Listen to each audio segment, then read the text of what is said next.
It is a bright morning in 1959, and the peaceful, racist American utopia of Suburbicon is in for a shock. With a smile on his face, the town's chirpy mailman sets out to finish his duties. He is excited to finally meet the newest arrivals, the mayors. He asks one of the residents, Mrs. Pendleton, whether she has met them yet, and learns that they have apparently moved in late last night and that she is baking them a custard. Upon reaching their house, he is greeted by a cheerful black woman. He requests her to fetch Mrs. Mayers, only to be informed that he is speaking with her. Taken aback by the disruption of the all-white color scheme, he immediately notifies the neighbors. Suburbicon is a diverse place, but only for white Americans. Once the shock of the African Americans' arrival fades, it is replaced with anger. In the town meeting, all the male residents are yelling and creating chaos. They advocate that their town is meant to be a haven for white Americans. The head of the Betterment Committee assures them that they will take all necessary steps and that the neighboring houses will be provided fencing free of cost to block out the view of the mayors. A petition is presented that states that the black community is full of animals who refuse to better themselves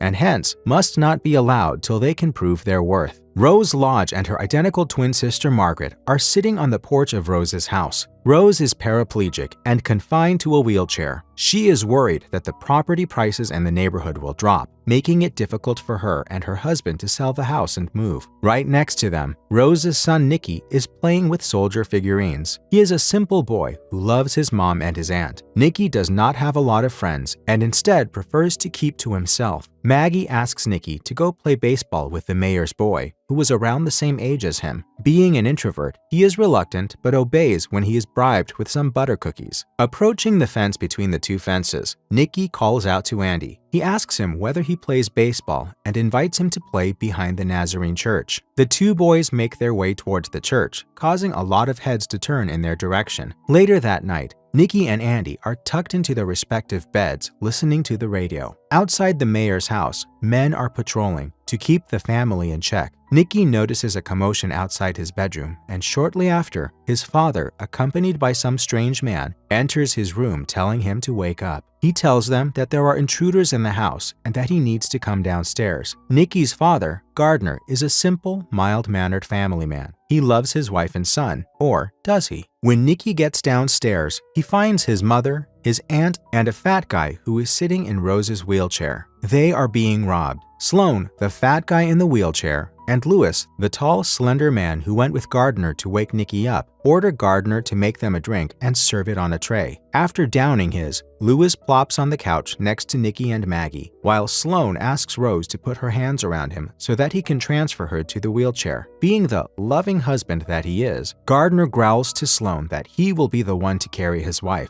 The tension between Rose and Gardner is evident when she looks him in the eye and mentions that she does not mind being lifted by a strange man. Sloan asks Rose whether she has polio and is informed that she had been in a car accident. Gardner was driving. Thankfully, no one died. Awkward and confused, Sloan gets up from his seat and moves on to do the work that he came for. The thieves tie the family to chairs. Gardner clarifies the agreement that they had. If the lodges cooperate with the thieves, they will not harm the family. Sloan smugly reminds him that harm cannot always be predicted. Lewis and he then go on to pour some chloroform on a napkin. Starting with Maggie and then Gardner, they knock the family out. When Rose's turn comes, Sloan pours thrice the amount he used with others. Nicky sees this as he is being knocked down and struggles to the very last death, seeing his mother flail for her life. Nicky wakes up in the hospital. He can hear his aunt and dad talking to the doctor. The doctor informs them that due to her medication and the effect of chloroform,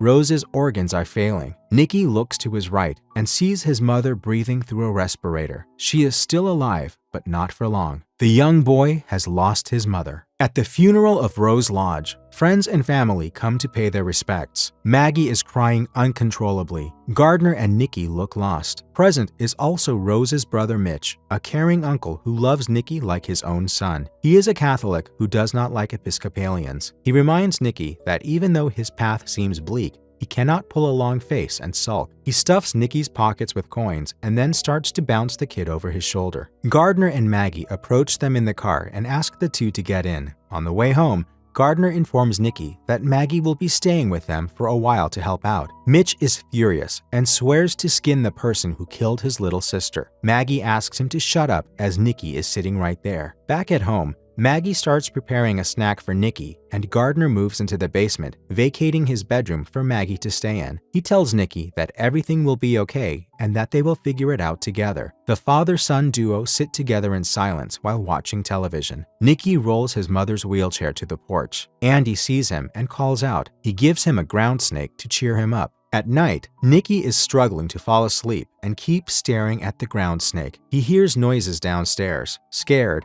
he runs out of his room and calls out to his father. Gardner comes out from the kitchen with Maggie and asks her to put the child to bed. While putting him to sleep, Maggie tells Nikki that he is part Irish on his mother's side, and St. Patrick is his patron saint. They pray to him together. The next morning, Maggie and Nikki leave home to go to the grocery store where Maggie works. At the bus stop, they run into a group of Suburbiconian housewives who express their condolences. Mrs. Pendleton mentions that Suburbicon has always been a safe place until the mayors moved in and blames them for what happened to Rose Lodge. Nikki goes to the store with Maggie and helps her out by filling the baskets of customers. Gardner goes back to work. He is greeted by a bunch of long faces, all saddened by the untimely death of Rose. After getting calls from colleagues expressing their deepest regards, Gardner orders his secretary Linda to hold all his calls. He then receives a call from the captain of the local police department. The man, Hightower, informs him that they have caught 2 men that match the description of his wife's killers. He requests him to come over and take a look. At the police station, Gardner sees Maggie, who has brought Nikki along with her. Not wanting his child to be subjected to this scarring process, Gardner requests the captain to let Nikki sit this one out. The captain obliges, and the adults move into the room to identify the robbers. Maggie and Gardner take a close look at the lineup of criminals. Curious and impatient, Nikki breaks into the room wanting to see the men for himself. Immediately, he recognizes Sloane and Lewis. To his surprise, his father and aunt don't acknowledge the two. Nikki is taken aback and doesn't understand what's happening. One of the policemen accidentally switches on the light of the room, making Nikki's presence known to Gardner, Maggie, and the killers. The kid is escorted out of the room, but it's too late. Sloane has already seen him. The drive from the police station to home is awkward for Nikki. His father and aunt speak about everything other than the fact that those were the men who killed his mother. Maggie mentions that life has a lot of hurdles, including Rose's accident, Gardner losing all his life savings, and Rose's death, but she is positive that the 3 of them will overcome it as a family. Gardner enters the bathroom to talk to Nikki while he is taking a bath. He asks his son how he is feeling and takes a seat near him. Nikki asks his father why he pretended not to recognize the killers. The boy's father tells him that sometimes they think they recognize someone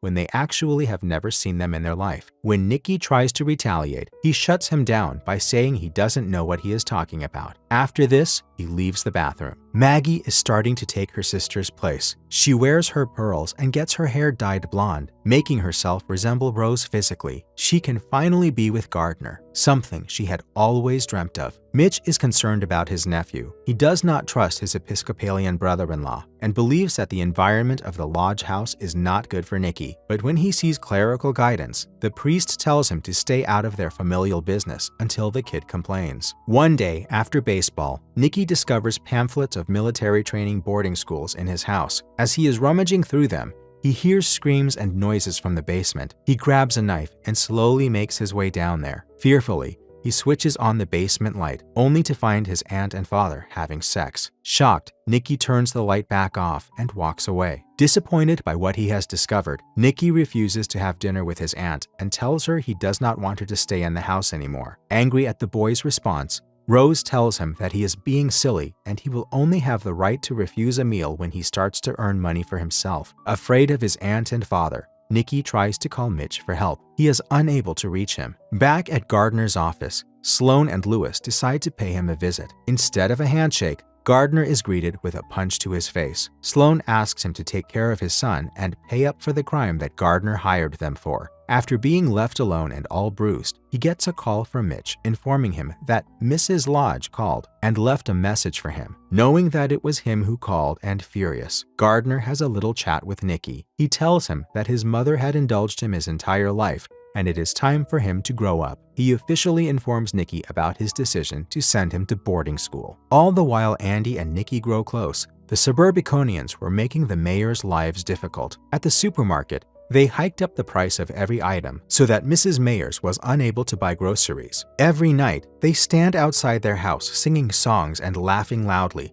making it near impossible for the family to sleep. Gardner sneaks into Maggie's room to spend the night. He tells her that as soon as they get Rose's insurance money, the two of them will run away to Aruba, which is a Dutch protectorate. There, they will be free to be together out in the open. Maggie has never been happier. She has the love of her life with her, and nothing is standing in their way. Gardner is visited by Captain Hightower at his office. He is informed that a man named Frank Rizzoli is dead, and he was found in possession of something that linked him to Mr. Lodge. Frank was apparently a loan shark of the mob and had to collect 7,000 apples from Gardner Lodge. Gardner tells him that he has never heard of this man. The captain is not convinced, but agrees to keep looking for Rose's killers. Maggie hosts a very suspicious and cocky insurance claim agent, Bud Cooper. He is convinced that Lodge has killed his wife for the insurance money. Maggie, acting confused and awkward, is not helping the situation. She tells Cooper that Gardner has been late to pay the insurance dues because he lost all of their life savings. Cooper catches Maggie in a lie by asking her why Gardner increased the amount of Rose's insurance when he did not actually. Before he leaves, he tells Maggie that he will be back in the evening to have a chat with Gardner. Sloan orders his partner to go to the lodge house and kill Maggie and Nikki. Lewis is reluctant. He does not want more blood on his hands, but Sloan leaves him no choice. This is their only option to get Gardner to pay up. When Gardner gets home, Maggie tells him about Bud Cooper and the lies he told to confuse her. Soon after that, they are again visited by Bud, who seems amused by the commotion outside the mayor's house. He asks Maggie to make him a cup of coffee and starts to discuss the life insurance policy with Gardner. In an effort to strike a deal, Cooper tells Lodge that he will not report him to the police if he gives all of the insurance money to Cooper. Gardner does not take well to being challenged. He threatens to kill Cooper, but the threat falls flat. Waiting for Gardner to make a decision, Cooper takes a sip of his coffee and screams. Maggie has poisoned the coffee by adding lye to it. To ease the burning, Cooper drinks water, but it does not make any difference. He runs out on the street to get some air, but is followed by Gardner holding a fireplace poker. Gardner knocks Cooper out by hitting him on the head and then stabs him in the face. The commotion outside the mayor's house has become a riot. People are yelling and throwing stones in order to injure the family. They set fire to their car and hang a Confederate flag from a broken window. Gardner takes advantage of this chaos and stuffs Cooper into the trunk of his own car. He drives him to an abandoned location and leaves him there. At home, Maggie crushes pills and adds them to Nikki's food. She goes upstairs to his room, but the kid refuses to respond to his aunt. He calls up his Uncle Mitch and notifies him that he is in danger. Lewis barges into the house. Maggie tries to tell him about Aruba and her plans for the future,